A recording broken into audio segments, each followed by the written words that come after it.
Hi అండి, welcome to miss అమ్మ చెప్పే కథలు. ఈరోజు మీరు వినబోతున్న కథ ఎవరి సాహసం వారిది. బీరన్న అనేవాడికి తన గ్రామంలో ఉన్న గౌరీ అంటే ఇష్టం. పెళ్లి చేసుకుందామనుకున్నాడు. గౌరీ వజ్రాల హారం తెచ్చిపెట్టమన్నది. అందుకు 1000 వరహాలవుతుంది.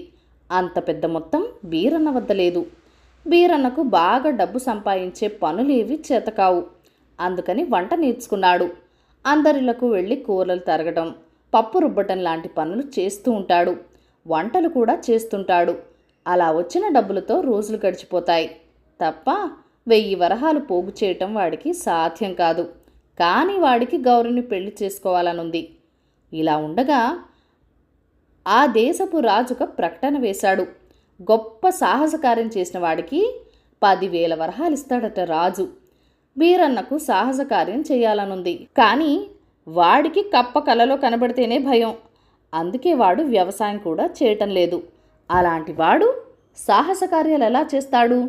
ఆ గ్రామంలో ఉన్న రామయ్య తాతకు చాలా ఉపాయాలు తెలుసు.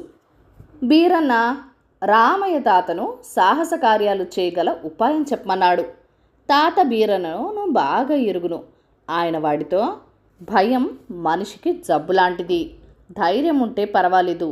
లేనివాడు మందులు పుచ్చుకొని భయాన్ని తగ్గించుకోవాలి. భయం లేనివాడు సాహస కార్యాలు సులభంగా చేయగలడు. నువ్వు చంద్రాపురం వెళ్ళు. అక్కడ కొండ గుహలో ఒక బైరాగి ఉంటున్నాడు. ఆయన వద్ద భయాన్ని తగ్గించే మూలికలున్నాయి అని చెప్పాడు. వెంటనే బీరన్న గౌరిని కలుసుకుని, నీకోసం నేను చంద్రపురం వెళ్తున్నాను. అక్కడ నా భయాన్ని తగ్గించుకొని రాజధానికి వెళ్ళి సాహస కార్యం చేసి డబ్బు సంపాదించి దానితో నీకు వజ్రాలహారం కొని తెస్తాను అంటూ రామయ్య తాత చెప్పిందంతా చెప్పాడు. గౌరి నవ్వి, నువ్వు ఇంకా చంద్రాపురం వెళ్తానంటున్నావు. నారన్న అప్పుడే రాజధానికి నేరుగా బయలుదేరి వెళ్ళిపోయాడు. వాడు నీకంటే ముందుగా వజ్రాలహారం తెస్తే నేను వాడిని పెళ్లి చేసుకుంటాను అన్నది. బీరన్నకు కూడా గౌరీ అంటే ఇష్టం. వాడు బీరన్న అంత అందగాడు కాకపోయినా మహాసాహసి. వట్టి చేతులతో తాచుపామును పట్టుకుంటాడు. అర్ధరాత్రి పూట దయ్యాలు మర్రి కింద పడుకుంటాడు. వాడితో తను పోటీ పడగలడా? ఇలా ఆలోచించి చివరకు బీరన్న మనసు రాయి చేసుకుని చంద్రాపురం వెళ్ళాడు. బైరాగిని కలుసుకున్నాడు. ఆయన బీరన్న కథ విని, ఆ మూలిక ఆ పక్క గుహలో ఉంది, వెళ్ళి తెచ్చుకో అన్నాడు. బీరన్న గుహలోకి తొంగి చూడగానే కప్పలు బెకబెకమన్నాయి. వాడు కంగారు పడి బైరాగితో, స్వామి, గుహ నిండా కప్పలున్నట్లున్నాయి, ఎలా వెళ్ళేది అన్నాడు. పాములైతే ప్రాణాలు తీస్తాయి, కానీ కప్పలేం చేస్తాయి నాయనా? వెళ్ళి మూలికలు తెచ్చుకో. అక్కడ కప్పలు తప్ప మరే జంతువులు లేవు అన్నాడు బైరాగి. స్వామి, నా మీద దయ ఉంచి ఆ మూలికను తమరే తెచ్చివ్వండి. ఈ మేలు ఈ జన్మకు మర్చిపోలేను అని బీరన్న వేడుకున్నాడు. నువ్వు స్వయంగా తెచ్చుకుంటేనే మూలిక నీకు పనిచేస్తుంది అని బైరాగి బీరన్నకు ఖచ్చితంగా చెప్పేశాడు. అయితే నా అదృష్టం ఇంతే అని బీరన్న తిరుగు ప్రయాణమయ్యాడు. దారిలో బీరన్నకు ఒక గుర్రబండి ఎదురైంది. అందులో పరాగణ కంతకు వస్తాదు పైడిరాజు కూతురు రాగమతి ప్రయాణం చేస్తూ వాడిని చూసి బండాపింది. ఆమెది తిక్కబుద్ధి, పైగా ఎక్కడా లేని పొగరు. అందువలనే ఆమెకు 20 ఏళ్లు నిండినా పెళ్లి చేయలేక పైడిరాజు నానా అవస్థ పడుతున్నాడు. బీరన్న బండిని సమీపించగానే రాగమతి, ఆహా, ఏం మందం, నేను వస్తాదు పైడిరాజు కూతుర్ని, నిన్ను పెళ్లి చేసుకోవాలనుకుంటున్నాను అన్నది. నేను గౌరిని ప్రేమించాను. నేను ఆమెను తప్ప ఇంకెవరిని పెళ్లి చేసుకోను అని నొక్కి చెప్పాడు బీరన్న. రాగమతి గౌరీ గురించి వాడిని వివరాలు అడిగి తెలుసుకుని, నువ్వు వెరివాళ్ళలో ఉన్నావు.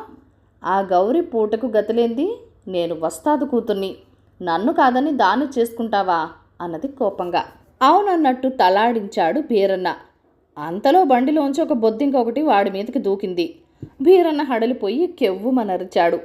వాడు మహాపిరికి అని అర్థం చేసుకున్న రాగమతి, నన్ను పెళ్లి చేసుకోనంటే నిన్ను బొద్దింకలున్న గదిలో బంధిస్తాను అని బెదిరించింది. ఆ మాట వింటూనే బీరన్న అక్కడి నుంచి పరుగు పుచ్చుకున్నాడు. రాగమతి వాణ్ణి బండితోటే తరిమింది. ఆ సమయానికి అటుగా వస్తున్న నారన్న బండిని అటకాయించి, ఏమిటి అన్యాయం అని అడిగాడు. రాగమతి వాడికి జరిగింది చెప్పింది. కప్పలకు బొద్దింకలకు భయపడేవాణ్ణి ఈ చుట్టుపక్కల 5-6 పరాగాణాల్లో పేరు మోసిన వస్తాదు పైడిరాజు కూతురు పెళ్లాడవచ్చా? ఇలాంటి వాడు వస్తాదు అల్లుడైతే జనం నవ్వుకోరా అన్నాడు నారన్న.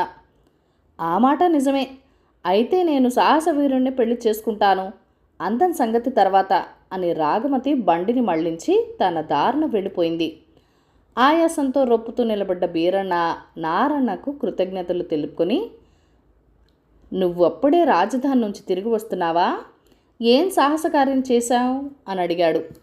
ఆ ప్రశ్నకు నారప్ప జబ్బలు తెరుచుకుని, ఒకేసారి 2 మొసళ్లతో నీటిలో ఉండి పోరాడి నెగ్గాను. రాజు నాకు 10,000 వరహాలిచ్చాడు అంటూ డబ్బు పెట్టి చాలా అందమైన వజ్రాల హారం కొన్నాను. గౌరీని పెళ్లి చేసుకుంటాను అని వాడింకా ఏదో చెప్పబోతూ ఉండగా వాళ్ళున్న చెట్టు వైపు నుంచి వాళ్ల మీద వల లాంటిది ఒకటి పడింది. వలలోంచి బయటపడేందుకు బీరన్న నారప్ప పెనుగులాడుతూ ఉండగా చెట్టు మీద నుంచి 4 దొంగలు కిందకి దూకి నారన్న వద్ద ఉన్న వజ్రాల హారం గుంజుకుని పారిపోయారు. ఆ తర్వాత కొంతసేపటికి బీరన్న నారన్న వలలోంచి బయటపడ్డారు. నారన్న భీమన్నతో, దొంగలు ఇక్కడ చెట్టు మీద మాటు వేసి ఉన్నారన్నమాట. నా దగ్గర ఉన్న వజ్రాల హారం సంగతి తెలియగానే మన మీద వల విసిరారు. నేను వాళ్ళని వదలను. ఇప్పుడే వెళ్ళి వాళ్ళని పట్టుకొని వజ్రాల హారం తెస్తాను. ఈలోగా నువ్వు గ్రామానికి వెళ్ళి గౌరికి నేను వస్తున్న విషయం చెప్పు అన్నాడు. నారన్న దొంగలు వెళ్ళిన దిశగా పరిగెత్తే బీరన్న తన గ్రామం చేరి జరిగిందంతా గౌరికి చెప్పాడు. 4 దొంగల్ని పట్టుకునేందుకు ఒక్కడు వెళ్ళాడా? వాడి మొండి ధైర్యాన్ని మెచ్చుకోవాలి అన్నది గౌరి నారన్నను మెచ్చుకుంటూ. ఇక ఆమె నారన్నని పెళ్లి చేసుకుంటుందని బీరన్న రూఢి చేసుకున్నాడు. కొద్దిసేపట్లో నారన్న వజ్రాల హారం తీసుకురావటం ఖాయం. ఇలా అనుకుని వాడు ధైర్యం చేసి, అసలు పెళ్లికి వజ్రాల హారానికి బంధం ఏమిటి, సంబంధం ఏమిటి? నీకు డబ్బు ముఖ్యమా, ప్రేమ ముఖ్యమా? నేను వజ్రాల హారం తేలేను, కానీ నాకు నువ్వే కావాలి, నన్ను పెళ్లి చేసుకో అన్నాడు. గౌరి నవ్వి, నాకు నువ్వంటే ఇష్టమే. ఏమాత్రం మాట ముందే అనుంటే అప్పుడే నేను పెళ్లికి ఒప్పుకుని ఉండేదాన్ని.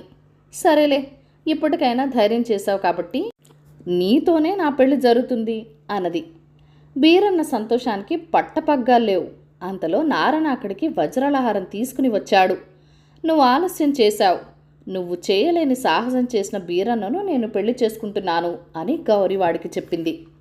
కప్పలకు బొద్దింకలకు భయపడేవాడు నేను చేయలేని సాహసం ఏం చేశాడు అని అడిగాడు నారన్న ఆశ్చర్యంగా. సాహసం అంటే కేవలం కత్తి యుద్ధాలు కావు, మొసళ్లతో పోరాడడము కాదు. మనసులో మాట ధైర్యంగా చెప్పగలగాలి. బీరన్నకి ఎంత ధైర్యం ఉంటుంటే నా కోసం వస్తాదు కూతుర్ని కూడా కాదన్నాడు. అందువల్ల ఎంత ప్రమాదం. కోపం వచ్చిందంటే వస్తాదు బాణకర్రలతో బీరన్న ఒళ్ళు హూనం చేయవచ్చు. మనసులో మాట చెప్పే ధైర్యం ఉంది కనుకే నాతో పెళ్లి గురించి మాట్లాడాడు. నిజమే, ఇష్టపడి చేసుకునే పెళ్లికి షరతులెందుకు? హారం కోసం నేను నిన్ను పెళ్లి చేసుకుంటే అది వ్యాపారం అనిపించుకోదా అన్నది గౌరి. నారన్న గౌరీ చెప్పిన దానికి అంగీకరించి, నీ మాటలలో నాకు న్యాయం కనబడుతున్నది. నాకు సాహస కార్యాలు చేయడం అంటే మోజుండి రాజధానికి వెళ్ళాను. అంతా నా గురించి గొప్పగా చెప్పుకోవాలనే వజ్రాల హారాన్ని అంత ఖరీదు పెట్టుకొన్నాను. వస్తాదు కూతురు రాగమతిని చూడగానే ఆమె అందానికి నాకు మతిపోయింది. రాగమతి సాహసవీరుణ్ణి పెళ్లి చేసుకుంటాననగానే నాపై నాకే ఆశ పుట్టింది. కానీ నా ఇష్టాన్ని గురించి ఆమెకు చెప్పి సాహసం చేయలేకపోయాను. నాకు అవసరమైన చోట ఉపయోగపడని సాహసం నాకెందుకు? ఈ విధంగా బీరన్నే నాకంటే సాహసి అన్నాడు. దానికి బీరన్న ఉత్సాహపడిపోతూ, నేను సాహసినేనని ఒప్పుకున్నావన్నమాట. పద వస్తాదు, పైడిరాజు కూతుర్ని పెళ్లాడేందుకు నేను నీకు సహాయపడతాను. నీ సాహసం నీది, నా సాహసం నాది అన్నాడు. ఇది విన్న గౌరీ చిరునవ్వు నవ్వి, అవును, ఎవరి సాహసం వారిది అన్నది. ఆ తర్వాత కొద్ది రోజులకే సాహసవీరుడైన నారన్న రాగమతికి బీరన్న గౌరీలకు పెళ్ళిళ్ళు జరిగాయి. కథ కంచికి మనం ఇంటికి. ఈ కథను లైక్ చేయండి, షేర్ చేయండి. మన ఛానల్ని ఫస్ట్ టైం చూస్తున్నట్లయితే కనుక ప్లీజ్ సబ్స్క్రైబ్ చేసుకుని మీ సపోర్ట్ ఇవ్వండి. మీ అమూల్యమైన ఫీడ్బ్యాక్ అండ్ సజెషన్స్ నాతో కామెంట్ సెక్షన్లో కూడా షేర్ చేసేయండి. Thank you for watching. Bye bye.